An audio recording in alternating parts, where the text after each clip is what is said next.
Oh, no, no, that's fine. There's trouble. All right. I just want to sign that. I'm doing well, and how are you? And thanks for being here. I'm glad to hear that. May I describe this to you? Oh, Mary.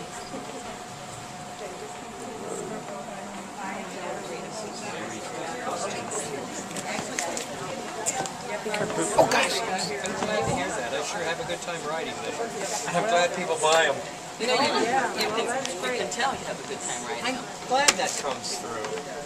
Oh, I'm sorry, Earl. With an E on the end or no?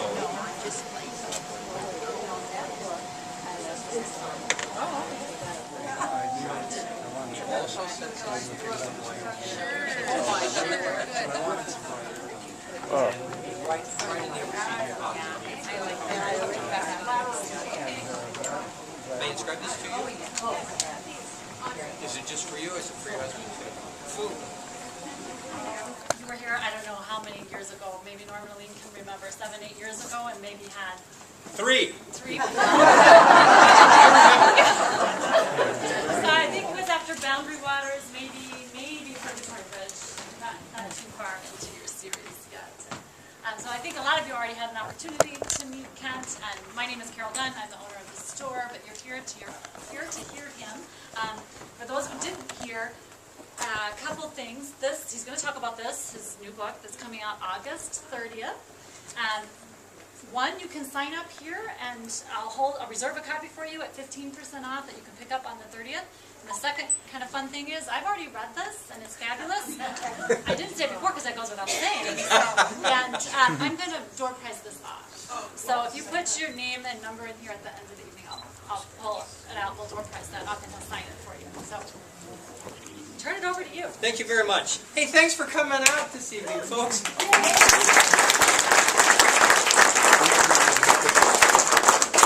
Slow night in Spooner?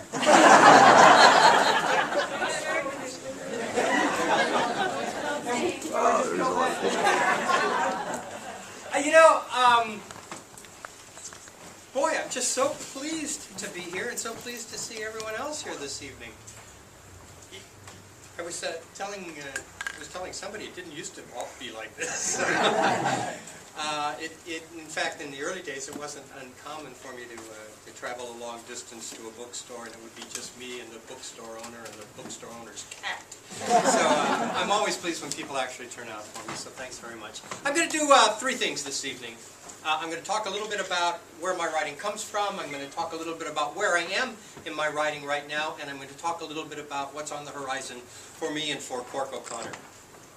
But before I do that, for those of you who are here and have never read my work, I don't know why you're here. I'm glad you are. Let me just explain what I do. First of all, my name is William Kent Krueger. I go by my middle name, Kent. I write the Cork O'Connor mystery series, which is set up in the great north woods of Minnesota in the Arrowhead region. I write about a guy who is part Irish and part Ojibwe. He's the former sheriff of the fictional Tamarack County, Minnesota. Because of his mixed heritage, and largely because of the area in which I've chosen to set the series, a lot of my stories rise out of issues that come from the interface of those two cultures, white and Ojibwe. I've written about the Indian gaming casinos and the effect that that has had on the Ojibwe community and the surrounding white community. I've written about the very contentious controversy over hunting and fishing treaty rights, which I know Wisconsin experienced, and we have been dealing with that in Minnesota as well. I've written about the battle of overcutting of sacred pines. Always at some level in my work, I deal with the whole issue of racial prejudice.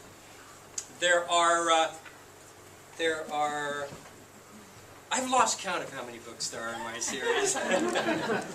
But the first book in the series was a book called Iron Lake. You have 10. Yeah. 10. Are there? Thank you. 10.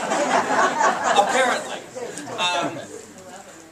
11 counting this That's one. 11. Iron Lake was the first in the series, and I began Iron Lake when I was 40 years old and it began for one very specific reason. I was 40 years old. Honestly, it was a midlife crisis thing. I woke up one morning, and it just seemed to me like my life was galloping away from me, and where was that book? I promised myself forever I was going to write. Now, a lot of my friends are my age. They were going through their midlife crises too, but they were doing some pretty bizarre things to address the issues. I had one friend who was a dentist. He spent 20 years establishing a very successful dental business, which he sold so that he could go to an ashram in Colorado and give all his money to the guru there. I haven't heard from that guy since. I have no idea what happened to him. I had another friend who did that really stereotypic thing. He left a perfectly wonderful wife and his children. He bought himself a sports car. God, I even think it was red. And drove off. And by the time he realized what a mistake that was, it was too late. He'd lost everything that was important to him. I knew that was way too out there for me. So I ended up addressing my midlife crisis in 3 ways. The first thing I did was I got my ear pierced. I'm on vacation, so I didn't bring my earring with me. But it resides in that ear, typically speaking. Now, you notice the ear I'm holding. Those of you who understand the etiquette of male ear piercing will appreciate this. That afternoon after I had the piercing done and got home, my very astute teenage daughter took one look at me and said, "Wrong ear, Dad." Second thing I did was to get a tattoo, which I only show people if they buy lots of copies of my books. And the third thing I did was finally sit down to write that book I'd been promising myself forever I was going to write. When I sat down to write Iron Lake, I didn't know it was going to be a mystery. I knew 3 things about it. I knew that it was going to be, at heart, about a guy who was going through what I was going through. That is, questioning, at 40 years of age, everything he thought he understood about life after 40 years of living it. I knew it was going to be set in Minnesota. I'm not native to Minnesota. I didn't move there until I was 30 years old so that my wife could go to the U of M law school. And before that I was a gypsy kid. I lived all over.